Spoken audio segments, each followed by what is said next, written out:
जय हिंद, वंदे मातरम। दोस्तों, welcome to my channel Gupta coaching classes, स्टेशनगरी खेतासराय।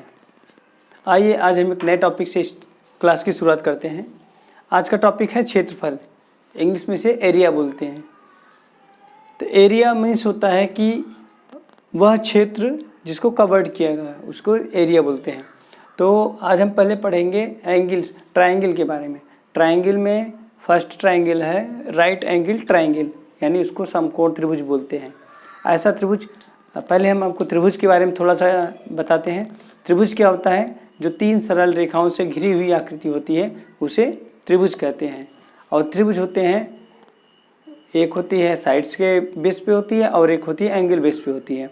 तो भुजाओं के आधार पर जो होती है वो तीन प्रकार के होते हैं: समकोण समबाहु त्रिभुज, विषमबाहु त्रिभुज और समद्विबाहु त्रिभुज। ये तीन प्रकार की होती है।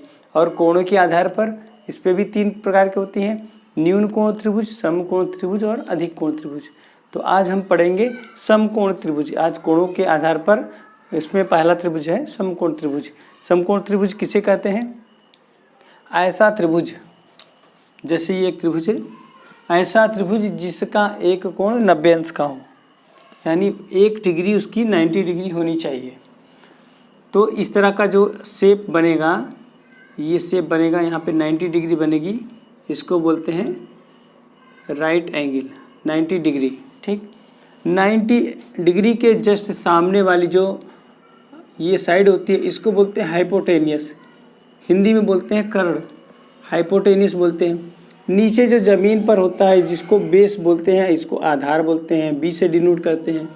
जो ऐसे परपेंडिकुलर खड़ा हुआ होता है उसको लंब बोलते हैं हिंदी में, और इंग्लिश में परपेंडिकुलर बोलते हैं। ठीक है, तो सबसे पहले तो हम इसमें क्या रिलेशन होता है ये देखते हैं। हाइपोटेनियस, परपेंडिकुलर और बेस में क्या रिलेशन होता है? तो हाइपोटेनियस इक्वल टू होता है base square plus perpendicular square, यानी कर्ण का बना वर्ग बराबर होता है आधार पर बने वर्ग के और लंब पर बने वर्ग के योग के बराबर होता है। तो अगर जैसे समकोण त्रिभुज राइट एंगल ट्रायंगल में कोई भी दो साइड दिया गया हुआ है और तीसरा साइड हमसे पूछ रहा है, तो हम इस फार्मूले के थ्रू निकाल सकते हैं। तो अगर दो में से तीन में से दो दिया जाएगा, एक पूछेगा, या तो आधार और लंब दिया जाएगा तो कर्ण पूछेगा, तो इस फार्मूले से लगाएंगे। अगर कर्ण और लंब दिया गया है तो आधार निकालना है, इस फार्मूले से निकालेंगे। कर्ण और आधार दिया गया है तो लंब इस फार्मूले से निकालेंगे।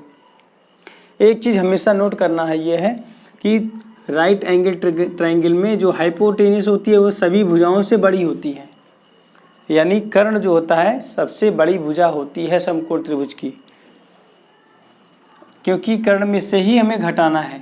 कर्ण अगर निकालना है तब तो दोनों को जोड़ देंगे, और अगर आधार या लंब निकालना है तो हमको कर्ण में से घटा करके इसको याद रखना है फार्मूले को, कि कर्ण वर्ग में से ही घटेगा लंब का वर्ग, और कर्ण वर्ग में से आधार का वर्ग घटेगा तो लंब निकल जाएगा। उसके बाद हम देखते हैं कि एरिया, एरिया में क्षेत्रफल। जैसे अगर इस प्रकार की त्रिभुजाकार कोई मैदान है और इसको हमको क्षेत्रफल किसी दरी से बिछाना है, कोई दरी या कुछ घास का मैदान है उसको कवर्ड करना है किसी पॉलीथीन से, तो इस एरिया को निकालने के लिए हम क्या करेंगे?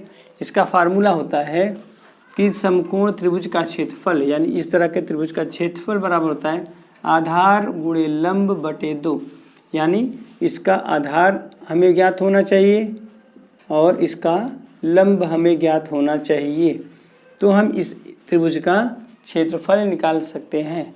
अगर कभी कभी सवाल में दे दिया है कि जैसे ये है, ये 3 है, ये 5 है, और पूछ दिया कि इसका हमें एरिया बताइए, यानी हमको आधार नहीं पता है, ये कर्ण दिया गया है और लंब दिया गया है, तो हमें पूछा है इसका एरिया। तो इस सबसे पहले हम क्या करेंगे? बेस को निकालेंगे।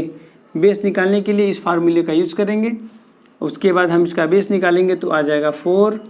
4 निकालने के बाद फिर अब हमारा ये एरिया निकालेंगे, area of triangle right angle triangle equal to लंब इंटू आधार बटे 2, काट देंगे तो आ जाएगा 6 वर्ग मीटर या जो भी दिया होगा।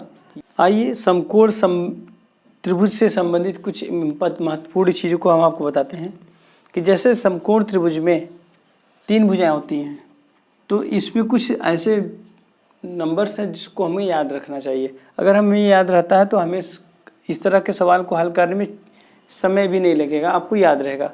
जैसे किसी नंबर है 3 4 5, यानी एक 3 है, एक 4 है, एक 5 है। यानी अगर किसी ट्रायंगल में, राइट एंगल ट्रायंगल में अगर एक, क्योंकि सबसे बड़ी भुजा हाइपोटेनियस होती है तो 5 क्या होगा, हाइपोटेनियस हो जाएगा, ये हो जाएगा हाइपोटेनियस। और अगर ये परपेंडिकुलर दिया गया है 3 तो हमें ऑटोमेटिक आ जाएगा कि ये 4 होगा।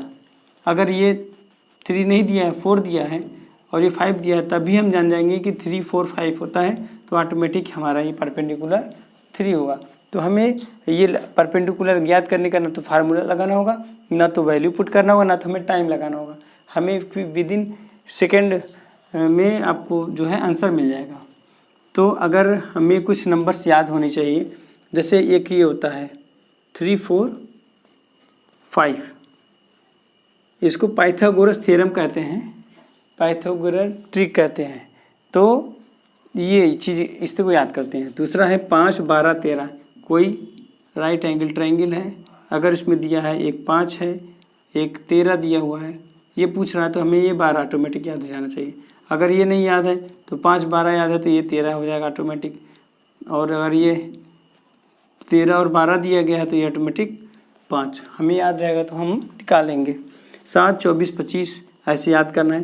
3 4 5, 5 12 13, 7 24 25, 8 15 17, 9 40 41, 20 21 29। जैसे इसको हम करते हैं, एक राइट एंगल ट्रायंगल दिया हुआ जिसका हाइपोटेनियस 29 है और इसका बेस 21 है, तो इसका परपेंडिकुलर लंब कितना होगा। तो हम इसको हल करने का तरीका है कि लंब बराबर लिखेंगे, लंब का वर्ग बराबर कर्ण का वर्ग ऋण आधार का वर्ग, उसके बाद फिर इसका वर्ग करेंगे, फिर इसका वर्ग करेंगे, घटाएंगे, फिर उसका वर्गमूल निकालेंगे।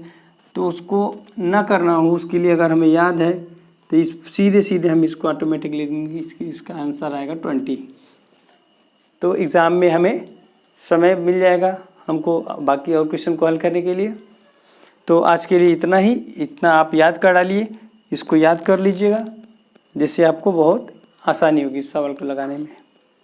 अगर हमारा वीडियो आपको अच्छा लगा हो तो प्लीज़ लाइक कीजिए, चैनल को सब्सक्राइब कीजिए, अधिक से अधिक शेयर कीजिए। थैंक यू दोस्तों।